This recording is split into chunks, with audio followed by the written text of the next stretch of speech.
Hey, what's up, YouTube? So one of the reasons I really like to go to these Overland Expo events is because I learn so much. Sort of. Love going through the booths, love finding new gear. I'm not really supposed to admit that I just like gear, but I do. I really like gear. But I was getting ready for an actual adventure next week.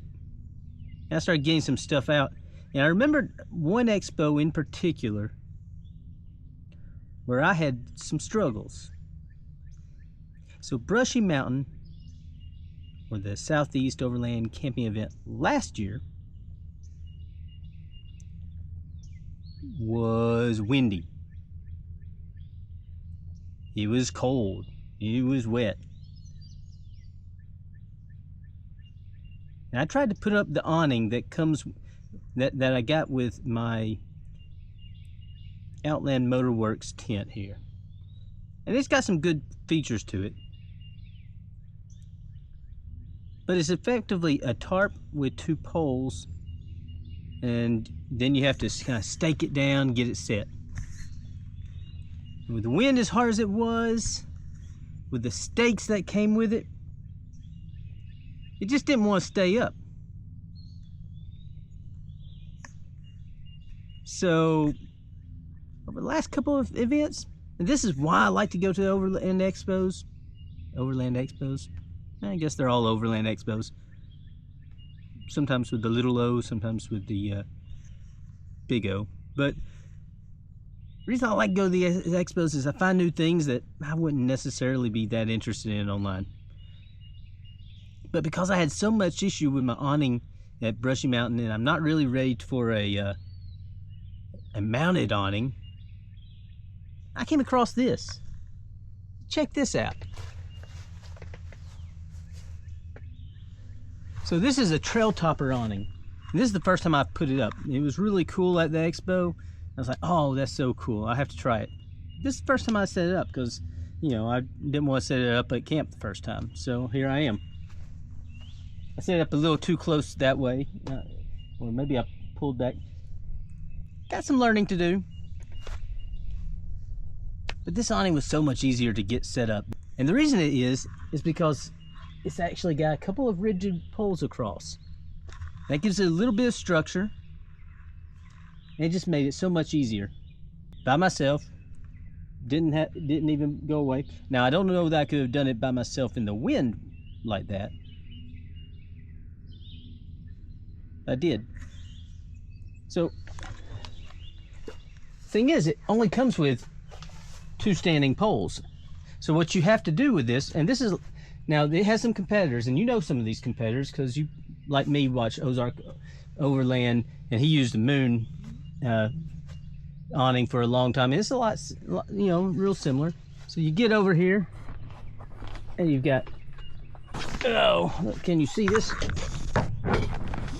You get over here, and you have suction cups. And those suction cups hold it to this side, so your Jeep, your Toyota, if you're a loser, you know, acts as this half of it. Now this half, you have a couple of poles, which can be a little taller than that, but that was tall enough for me. But I also had a couple other issues at the Brushy Mountain event. This doesn't make for a great video, but it's a lot cooler to at least get part of me out of the sun. I had to pick as the sun's going down over there, and to show an awning when it's not doing it anyways. All right. So there were some other issues at the Brushy Mountain event. I did manage to get that awning set up eventually. There's two poles with two straps on each one, you know, staking it down. And I thought I had done pretty good. And then it blew out of the ground. So I tied it to my Yeti, which was full of ice, full of food. It picked up my Yeti and moved it. So I was like, man, this doesn't work. So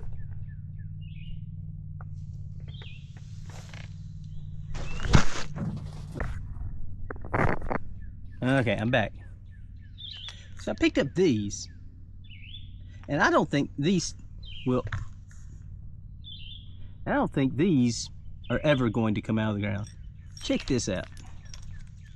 Got a nice thick stake.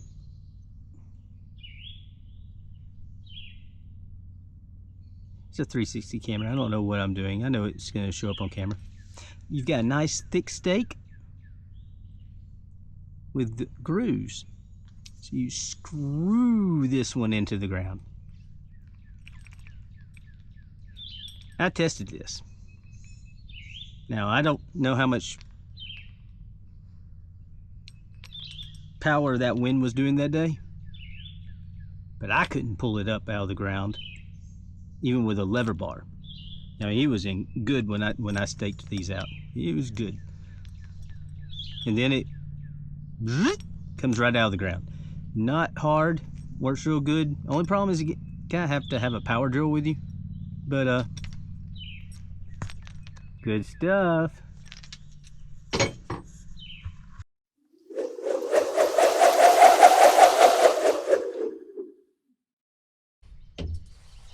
All right, so I've got to do laundry line. So what will I do? Start on one side. Just hook up with that carabiner like that. Come over to this side. Hook it across.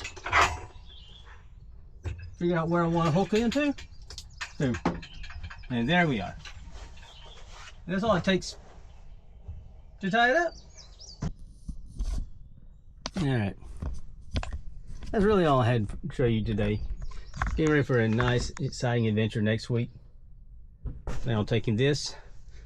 Plan on taking that rope. Hopefully I remember to bring these, but the regular stake will do if I have to. But that's why I like to go to the Overland Expos. I always see something that I think is, you know, neat that I wouldn't have bought if I'd just been playing online. Hey, that's cool. They actually give you a nice extra large bag to put it in. It wasn't even hard to pack. That's worth like 3 points. 3 points. Love something I can actually pack up.